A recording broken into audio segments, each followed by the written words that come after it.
Hello, welcome back to my English ABC Kid. Today I want to talk about silent letter. You want to know silent letter? Silent letter is the word no H sound in the word. For example, honest. The letter A is no silent, no H sound. This word honest. Hour.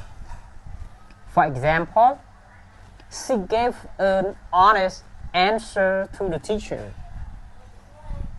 An honest person tells the truth. The letter H is silent letter. This is a silent letter.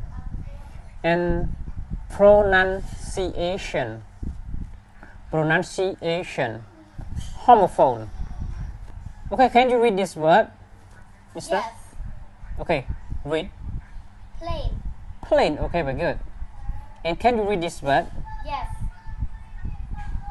Plain. Plain too. Okay, very good. Okay, can you read this word? Yes. Weak. Weak. Okay, very good. Can you read this word? Yes. Weak too. Weak too. Okay, very good. Okay, thank you. Bye bye.